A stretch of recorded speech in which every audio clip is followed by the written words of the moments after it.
Welcome to this version of HealthyU. It's going to be a presentation on prevention of foodborne illness.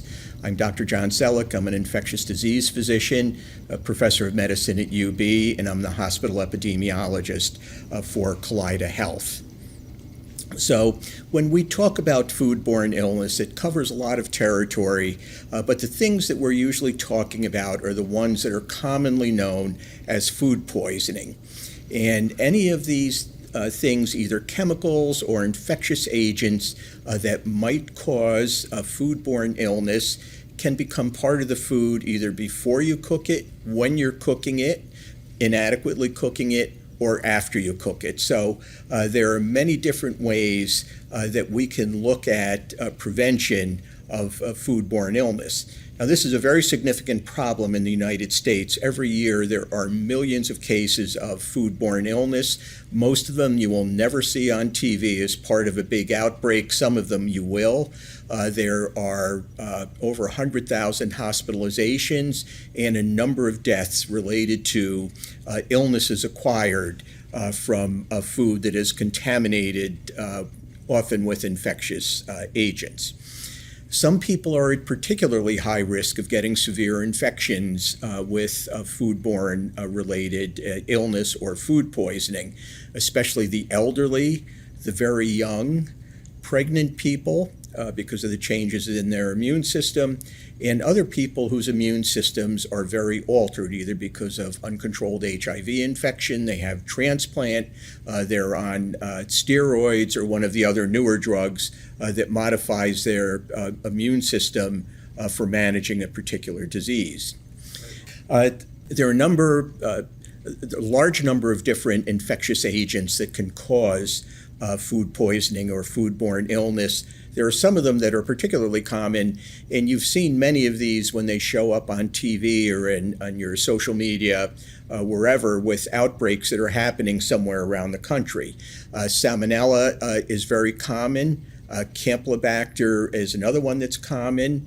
Particular strains of E. coli, Escherichia coli is very common bacteria in our bowels, but there are some strains that can produce these very potent toxins and cause people to become severely ill.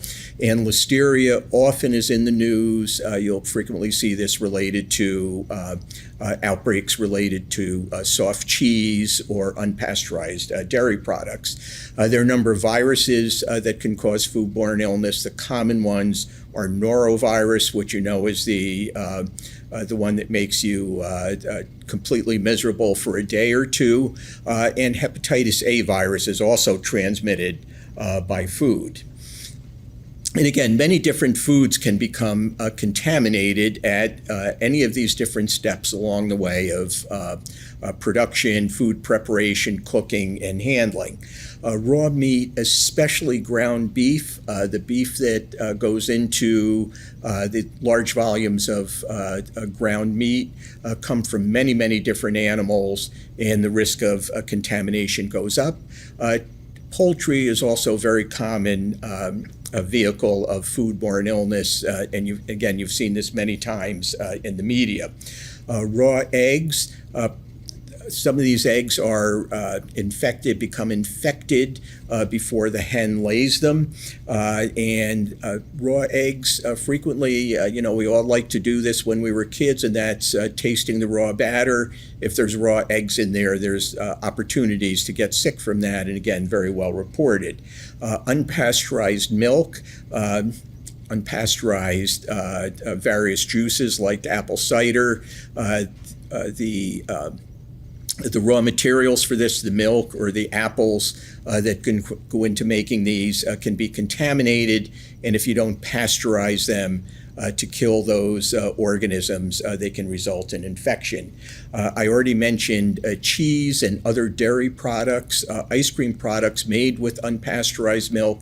This is usually soft cheeses that have been the problem. Oftentimes these are homemade with recipes that have been handed down from many generations, but the risk is higher. Again, unwashed fruit and vegetables, especially the ones that grow in or near the ground, and a variety of products from delicatessens, particularly kind of agglomerated meat like bologna and head cheese and such. These all can become contaminated in the process of cooking, and if they're not handled properly, can become a problem. So the symptoms of foodborne illness are very, very diverse. They can be very mild or they can be quite severe. Frequently, we think of this as being related to GI upset, so nausea, vomiting, maybe some diarrhea, belly pain.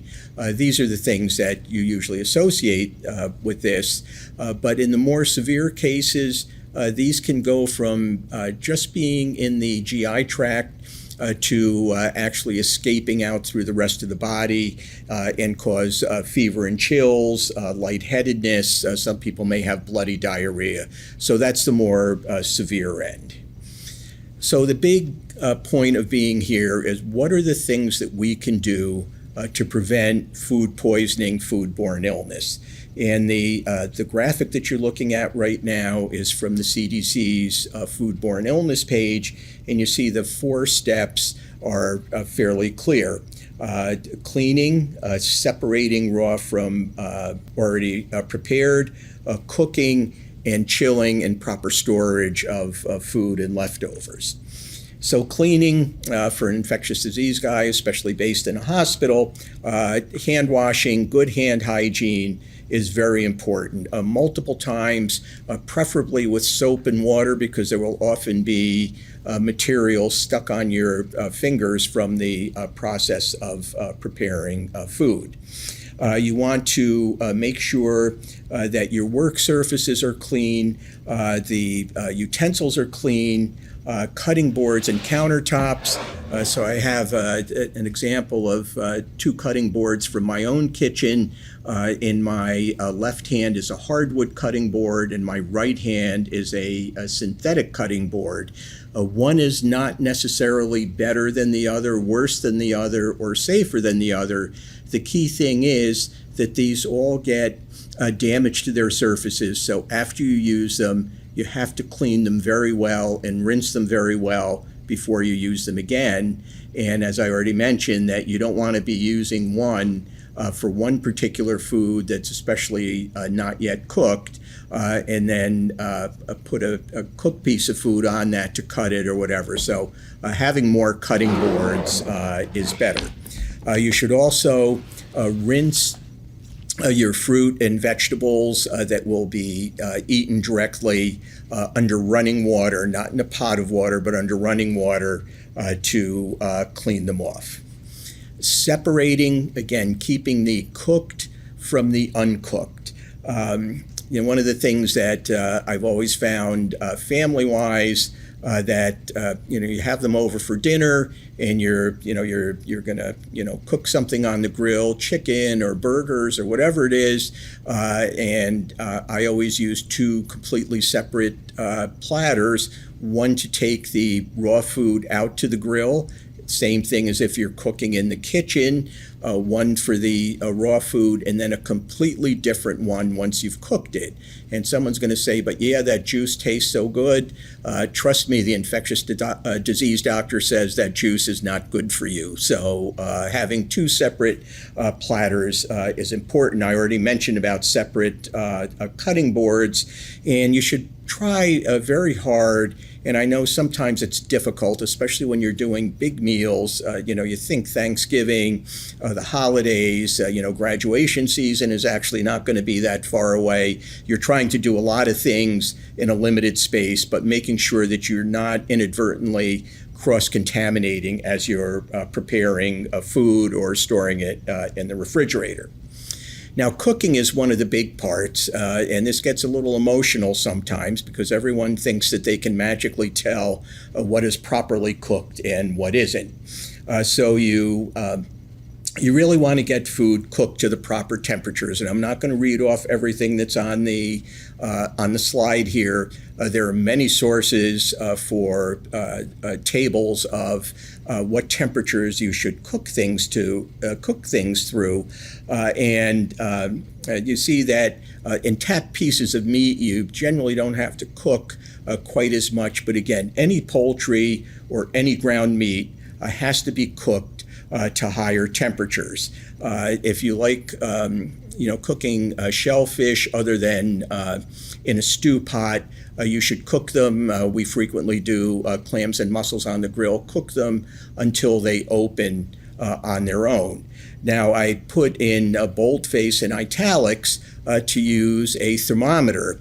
And again, I've brought a couple examples of thermometers from my own kitchen. And you can see there are ones that have wires that can be used on a grill or in the oven, and an instant read probe thermometer to use when you're cooking. I can tell you that two things are going to happen when you use a thermometer to cook rather than poking it and trying to decide, well, does this feel like the tip of my nose, so it must be cooked now. Use a thermometer. Two things are going to happen. Number one, your food is going to be safe. And number two, your food is going to taste much better because you're not going to be overcooking things. So this is well worth it to get a good instant read probe thermometer for many different reasons. And then finally, chill.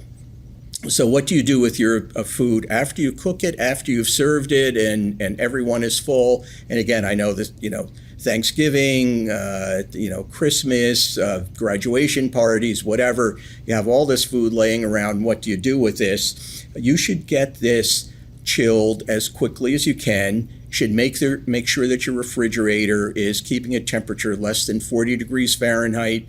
If it doesn't have a built-in thermometer, you can buy very inexpensive thermometers to hang on a shelf in your refrigerator and also your freezer. So get things put away into that cold environment as soon as you possibly can. The other thing that often comes up is how should you defrost food? The best way to do it is anything that's frozen to plan ahead by a couple days, defrost it in your refrigerator, or else defrost it in a microwave. If you defrost it on a countertop, it's not going to defrost all at once. So the outer part of it is going to be defrosted, but the center of it is still going to be frozen. And if it's contaminated, the organisms may start to grow while you are waiting for it to fully defrost. So I think that's a nice brief overview of what these diseases are and what you can do to try to prevent yourself and your family from getting sick. I've given you a number of references here from both the CDC and from the FDA. They have many, many interactive references. They have charts, tables, various graphics that show you how to do this safely. So with that, I wish you good cooking and good grilling, and stay safe.